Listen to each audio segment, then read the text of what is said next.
Hey, let's start with a disclaimer. All forms of investment are important and necessary. Your investment basket should have everything in it, including but not limited to 401k and a real estate portfolio. But the money that goes in these different investments all come from one source, and that source is your pocket. Remember that. So, how do you decide where does your dollar go? Does it go in the 401k bucket or does it go in buying your next rental property? Difficult question, isn't it? It was difficult for me too. I'll show you how I balanced it. If someone had told me 15 years ago that I could build a 7-figure real estate portfolio without sacrificing my retirement account, I probably wouldn't have believed them at all. Because everywhere you look, people tell you that you need to pick a side. Either max out your 401k or forget Wall Street and buy real estate. It's almost like these two strategies are enemies. But what if they're not? Most of you know, I was an investment banker for 12 years. I learned a few things there. I saw the smartest investors not choosing one over the other. They're using both to make each one stronger. Yes, today I'm going to show you exactly how I balanced my 401k while simultaneously building a real estate rental portfolio. I'll also tell you where I made mistakes, where I almost invested too aggressively, and why I never emptied my retirement account to buy rentals. Yes, this simple framework I followed allowed me to sleep at night while growing wealth from two completely different directions.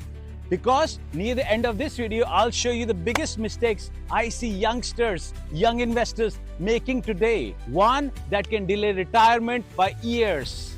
Let's get into it. Hey everyone, if you don't know me or are new to my channel, my name is Vikram Chopra. I was an investment banker turned broker in the Greater Charlotte metropolitan area, where I invest and assist other investors reach their financial goals through real estate investing. Part 1, the false choice. One of the biggest myths in personal finance is this: you have to choose stocks or real estate, 401k or rentals, Wall Street or Main Street. There is a YouTuber that I follow who has millions of subscribers and lives in a rental home. No names here. He himself has many millions. He doesn't own a rental portfolio, or at least he hasn't mentioned it in his videos. This my way or the highway strategy sounds great on YouTube titles, but real life isn't that simple. Think about it. If you only invest in stocks, you are depending on companies you don't control. If you only invest in real estate, you are concentrating all your wealth in one asset class. Diversification exists for a reason. When I started my investing journey, I was working full-time. By the way, I still work full-time. Like many professionals, my employer offers a 401k match too. At the same time, I became fascinated by rental properties. Instead of asking which one investment should I choose, I started asking, how can I make both work together for me? That one question completely changed my financial future. And it's not something that just popped up in my head. I worked with some of the most brilliant people at the bank. These guys would code Monte Carlo simulation. To manage risk, banks rely on Monte Carlo simulations. By simulating thousands of future economic scenarios, they can make smarter, more secure decisions. Our job, in fact, the entire banking industry has one goal. Just one goal, and that is to make sure you find a stock that will fly so that all these bankers can make money off your money. Part 2, my first rule: never leave free money on the table. My first priority was incredibly simple. If my employer matched my retirement contributions, I always contributed enough to receive that full match. But why would I do it? Because that's an immediate return on investment. Imagine someone offered to double your first few dollars invested. You wouldn't say no to that. That is exactly what many employer matches do. Too many people ignore this benefit because they're focused on saving for a down payment. I understand the temptation. That first rental property is exciting, but giving up employer matching is often like refusing part of your paycheck. I never wanted to do that. So my first bucket was always capture the match. Only after that did I focus heavily on building cash for real estate. Part 3, I did not try to max everything. Here's another mistake I avoided. I never believed I had to max out every investment account before buying real estate. Think about it. If I moved all my dollars in all my investment accounts, I won't have anything left for investing in real estate. Some financial advisors suggest this, but every situation is different. Instead, I looked at opportunity cost. Let's imagine I had an extra $20,000. Should all of it go into my retirement account, or should some become a down payment on a rental property? That depends. A retirement account grows quietly over decades.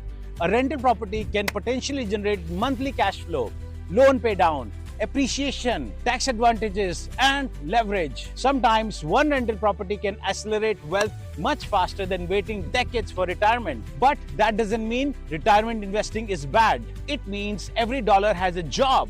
The key is assigning the right job. There's one more thing about 401ks. Okay, here's the assumption I'm making. You, my investor friend who is watching this video, isn't living paycheck to paycheck. This is not really an entertainment channel, but an educational one.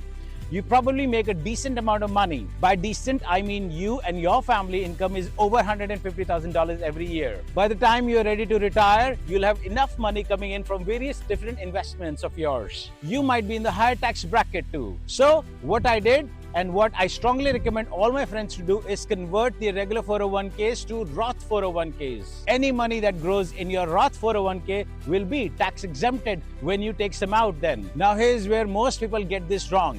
They think balancing investment means splitting everything 50-50.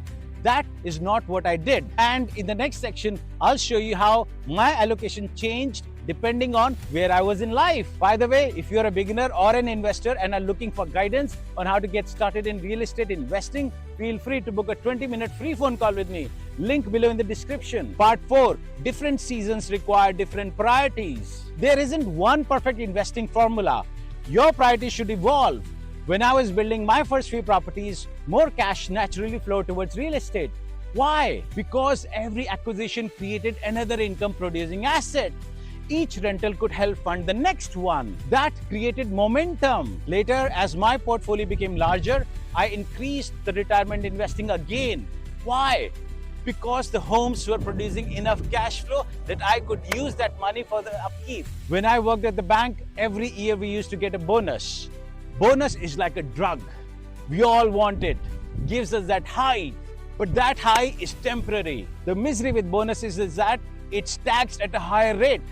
I'm not sure of how tax brackets work, but for every $10,000, the government would take away at least $3,000 out of my bonus. However, if you move that money before you get it in your hand, there are some strategies where you can save a little bit of money. So every bonus season, I would try to max out my Roth 401k, and when I have 401k out of the way, I would start moving money towards real estate. Think of investing like building a sports team. At first, you need star players. Later, you need depth. Real estate was helping me create income. The 401ks was quietly building long-term retirement security. Together, they complemented each other. You have to choose your path depending on where you are in life. If you're already maxing out your 401k, then great. You need to find a way to move some of your dollars in real estate. And for investing, there is no better place than Charlotte. It has everything: growing population, booming job market, moderate weather, friendly investor laws. You can check out my video here on investing in Charlotte. Part 5. Why I never borrowed against my 401k. This is huge. This surprises many people. I never wanted to borrow money from my retirement account to buy rental properties. Yes, some people do it successfully, but I preferred keeping those investments separate. Why? Because if something unexpected happened, I did not want my retirement savings tied to a real estate investment. My friend from one of my previous jobs wanted to sell his old Honda Civic. It was a fairly decent car with less than 150,000 miles on it. He was merely asking for $4,000 in cash. The buyer who liked the car said, "Oh, I'll take it. I just need a few days to take a loan against my 401k to get that $4,000. What? I was shocked. And he wasn't a kid. The buyer was in his mid-40s. Life is unpredictable. Tenants move out, roofs leak, markets slow down. Keeping retirement money protected gave me that peace of mind. Sometimes the smartest financial decision isn't maximizing returns. It's reducing catastrophic risk. Part 6. Cash flow changed everything. The magic happened once my rental started generating positive cash flow. Now something interesting occurred. The properties began helping fund future investments. Instead of relying only on my paycheck, the rental income created another stream of capital. That meant I could continue contributing to my retirement account while my rentals slowly expanded themselves. This is where compounding really becomes exciting. Your paycheck isn't doing all the work anymore. Multiple income streams begin working together. Most investment homes that we all buy are at least 20 years behind on maintenance. That means things will break. Once they break, we need to have those fixed. Where will you get the cash to pay for all those repairs? You only have two sources. Either it's your paycheck or it's the cash flow from your rentals. If you use your paycheck money, then you won't have enough for your next down payment. That's why cash flow is like oxygen. Never buy an investment property that doesn't cash flow. I know some cities have become too expensive to find properties that cash flow. So what do? You look outside of where you live, in a neighboring town, in a neighboring city, a neighboring state, or if need be, halfway through America. It is very important that you get this straight. That's why if you're planning to invest money in real estate, go ahead and book that free 20-minute call with me. We can discuss your situation together. But there's one mistake I almost made. One that many aggressive investors still make today. And honestly, it almost convinced me to stop contributing to retirement altogether. Here's what happened. Part 7. Don't chase every hot opportunity. Every investment cycle has hype. Crypto, AI stocks, vacation rentals, apartment syndications, flipping houses. I now work with someone who is a friend who bought $500 worth of Bitcoins when he was deployed in Afghanistan in 2005. Can you imagine how crazy rich he would be today? People talk in offices. Every morning, even now, we all talk about politics, investments, travel, etc., etc. If during the day the stock market goes up or down, all work stops. Hey, I bought this stock.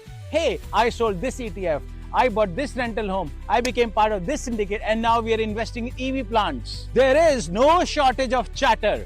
Some people completely abandon the long-term strategy every time something new becomes popular. I stick to boring, cash-flowing small properties. Some were near home, some were 400 miles away in Northern Virginia. That's why I created this video here on how to buy out-of-state investment homes. You can check it out. Instead of flipping like a fish that's out of water, I built rules. Whenever I considered a new investment, I asked 3 questions. Does it improve my cash flow? Does it reduce or increase my overall risk? Does it move me closer to my financial independence? If the answer wasn't clear, I passed. Not every opportunity deserves your money. Sometimes the best investment decisions is saying no. Most of you know my burning desire. I want to make enough monthly money, month after month, from my rental business that I can finally say adios to my corporate America job. Hasn't happened yet, but I'm getting there. And it hasn't happened yet because my salary from corporate America is really up there. So my business and I will have to work more to match that salary. Part 8, my allocation framework. People often ask, so what percentage went where? Honestly, there wasn't one fixed number. Instead, I followed priorities. Priority 1, employer match. Priority 2, emergency fund. Priority 3, save aggressively for rental down payments. Priority 4, increase retirement contributions whenever rental income improved. Notice something? Everything has an order. Financial stress usually comes from trying to do everything simultaneously. Instead, I gave every dollar a purpose. Part 9, the emotional side nobody talks about. Investing isn't only math, it is psychological. Watching the stock market fall 20% can be scary. Watching a tenant stop paying rent is also scary. Neither investment is stress-free. Having both actually helped me emotionally. When the stocks were down, the rental income kept arriving. When the housing slowed, like now in 2026, the retirement contributions kept buying investments. One asset often balanced the emotions created by the other. That is an underrated benefit. That's why if you have questions, doubts, concerns, go ahead and book that 20-minute free phone call with me. Part 10, the tax advantages from both the worlds. One thing I really appreciated was that each strategy offered different tax benefits. Traditional 401ks contributions may reduce your taxable income today. Rental properties can provide deductions such as depreciation, mortgage interest, property taxes, repairs, and other qualifying expenses. I wasn't trying to avoid taxes. I was trying to invest efficiently. When multiple strategies work together, you often create more flexibility. Always work with a qualified CPA because tax rules can vary based on your income and situation. But understanding the basics can save you thousands over time. If you have watched this far, you have probably realized something. This video wasn't really about choosing between 401ks and real estate.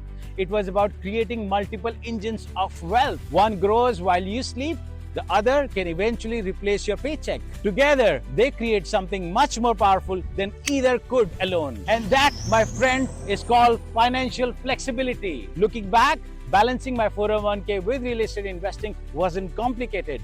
It simply required discipline. I let my employer fund my retirement.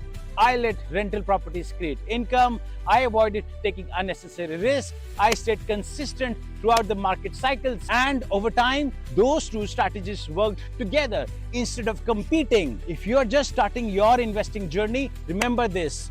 You don't have to be all in on one asset class to build wealth. Build a strong foundation. Protect your downside. Stay consistent and let time do what it does best. If you do that, my investor friends, year after year, you will have a big enough portfolio where you can retire comfortably. And for that, you can watch my video here on retiring on rental income. So until next time, this is Vikram signing off. Good luck, goodbye, and go on your freedom by maximizing your income using both 401ks and rental properties. Let's start a revolution. Long live freedom. Freedom from poverty, freedom from bad bosses, freedom from anything that stops us from building our business. Thanks for watching, and I'll see you in the next video.